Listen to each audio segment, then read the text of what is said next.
আসসালামু আলাইকুম। Full time house lab থেকে আমি সাবিনা। ওয়েলকাম করছি আবারও একটি নতুন ভিডিও দেখার জন্য। আশা করছি সবাই সুস্থ আছেন, নিরাপদে আছেন। তো সকালবেলা আব্বা আসছেন। তো আব্বাকে ডিম পোচ করে দিচ্ছি আর চা করে দিচ্ছি, সাথে মাকেও আর কি। ভিডিও শুরুতেই ছোট্ট একটা কথা মনে করিয়ে দিচ্ছি। আমার দেখানো আজকের ভিডিওতে কোনো কিছু যদি আপনাদের কাছে একটুও ভালো লেগে যায়, প্লিজ একটা লাইক দিবেন। আপনার একটা লাইক আমাকে পরবর্তী ভিডিও তৈরি করতে উৎসাহিত করে। তো আব্বাকে চা দিয়ে এসে এই যে ওয়াশ করা থালা বাসন হাঁড়ি পাতিলগুলো ছিল, তো ওইগুলো নির্দিষ্ট জায়গায় রেখে দিচ্ছি, কারণ আবার যেগুলো হবে ওগুলো তো এই ঝুড়ির ভিতরেই রাখবো। তার জন্য শুরুতে এটা আর কি পরিষ্কার করে নিতে হয়। আর সকালে এই যে চা খাওয়া হয়েছে, এই রাতের টুকটাক জিনিসপত্র আছে, ওগুলো আর কি এখন ওয়াশ করে নেব।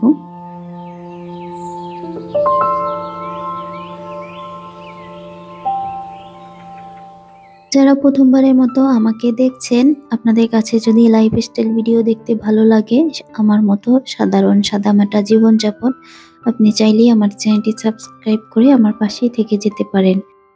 পরবর্তী ভিডিওর নোটিফিকেশন পেতে পাশে থাকা বেল বাটনটি অন করে অল অপশনটি চালু করে দিবেন। এতে করে আমি ভিডিও আপলোড করার সাথে সাথে আপনার ফোনে নোটিফিকেশন চলে যাবে, আর আপনার সময় সুযোগ বুঝে সেটা দেখে নিতে পারবেন।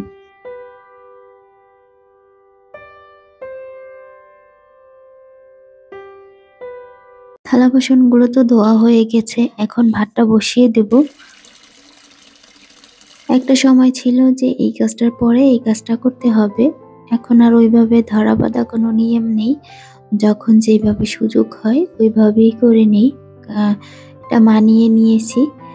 আর প্রথম খুব কষ্ট হতো, কেন আর কি এভাবে করতে পারলাম না, কাজগুলো গুছিয়ে করতে পারলাম না। কিন্তু এখন আর ওইভাবে আর কি পেইন হয় না। মানে মানিয়ে নিতে পেরেছি। আসলে জীবনটা রঙিন, যত সহজভাবে নেওয়া যায় ততই জীবনটা সুন্দর হয় আর কি। কারণ জীবনের প্রত্যেকটা মুহূর্ত একরকমের হয় না। তো সময়ের সাথে সাথে যদি এটা মানিয়ে নিতে পারি, তাহলে কিন্তু জীবনটা খুবই সুন্দর আর উপভোগের হয় আর কি। তো আমি কিন্তু দৌড়ের উপরেই হচ্ছে কাজগুলো করে নিচ্ছি। এদিকে ভাতটা বসিয়ে দিয়েছি, এর ভিতরে কিন্তু উবাইদা উঠে পড়েছে। শুধুমাত্র লাউটা এভাবে ২ ভাগ করেছি আর একটু এই যে কাটতে শুরু করছি, এর ভিতরে উবাইদা কান্না শুরু করে দিয়েছে। দৌড়ে এভাবে রেখেই চলে গিয়েছি। যেহেতু আমার বাসায় মা আছেন, তাই এখন আর কি ওরকম একটা টেনশন হয় না যে আমি কাজটা ফেলে রেখে গেলেও মা আমাকে আর কি করে সাহায্য করে দেয় আর কি। তো এভাবে এই সবজিগুলো কিন্তু মাই কেটে দিয়েছে। তো আমি যেই কাটতে শুরু করছিলাম, ওটাও কিন্তু অবশিষ্ট যেই কাজটা ছিল ওটাও মা শেষ করে দিয়েছে। তো এখন আমি আবার চলে এসেছি। তো মায়ের কাটাকুটা শেষ, আমি আবার ওয়াশ করে নিয়েছি। এখানে সবজি ভাজি করব। শীতের দিনে এভাবে মিক্সড সবজি খেতে বেশ ভালোই লাগে। আর হাঁড়ি পাতিলের এই যে নাট বল্টু ঢিলা হয়ে গেছিল, তো রান্নার শুরুতে ওগুলো একটু আবার টাইট করে নিয়েছি।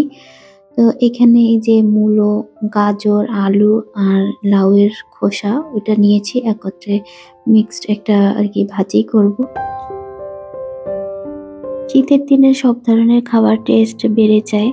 মুখের স্বাদ বেড়ে যায় নাকি খাবারের এই স্বাদ চলে আসে, সেটা সঠিক বলতে পারি না। তবে সবটা খেতেই আর কি ভালো লাগে। যারা সারা বছর গোশ পছন্দ করেন, গোশ খান, মাছ খেতে ভালো লাগে না, শীতের দিনে কিন্তু মাছের টেস্টটা আমার কাছে বেশ ভালো লাগে। আর শীতের দিনে তো নতুন সবজি ওঠে, তো ওটার টেস্ট তো অন্যরকম থাকেই।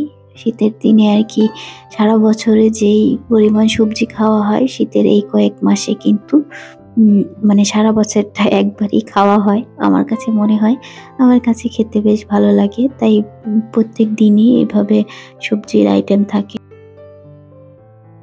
তো এখানে আমি একটু মসুর ডাল ধুয়ে নিচ্ছি। তো এটা দিয়ে রান্না করব হচ্ছে লাউ। লাউ চিংড়ির জন্য এই যে প্যান বসিয়ে দিয়েছি আমি। তো এবার মশলাটা একটু কষিয়ে নিচ্ছি।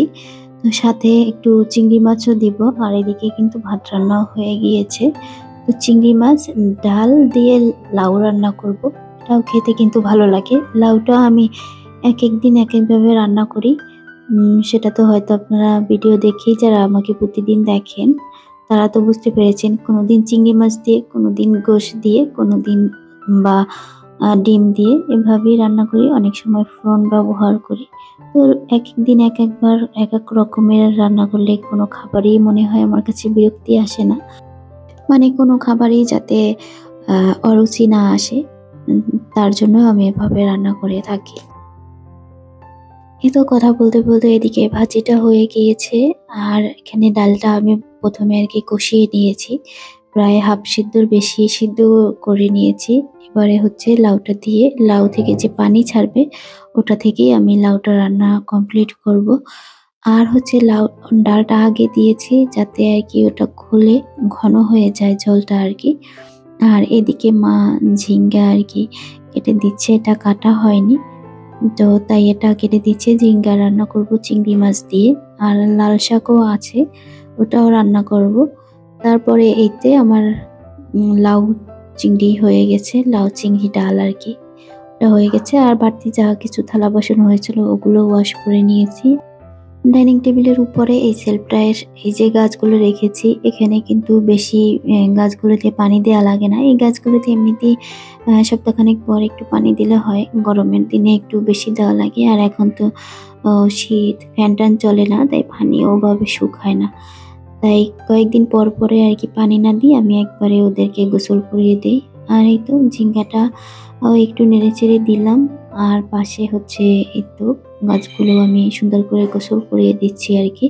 দিলে উপরে যে ধুলাবালিগুলো পড়ে ওগুলো আরকি ধুয়ে যায় একবারে। এখন তো হাতে ওইভাবে সময় নেই যে পানি স্প্রে করে দিব বা কিছু।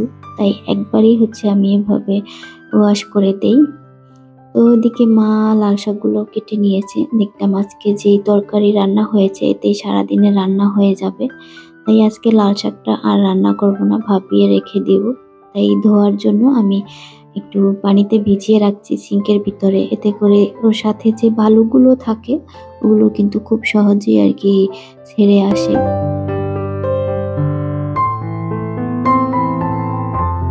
২ টা পেঁপে গিফট দিয়েছিল একজন আরকি। রান্নাবান্না শেষ। এই ২ টা প্যানই বাকি আছে ওয়াশ করার।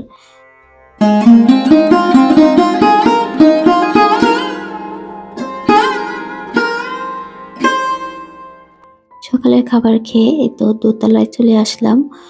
সেলাই মেশিনটা এই কয়েকদিন টুকটাক সেলাই করেছিলাম। তো হালকা ধুলাবালি পড়ে ছিল। ওটা একটু মুছে নিয়েছি আর আপাতত রেখে দিচ্ছি।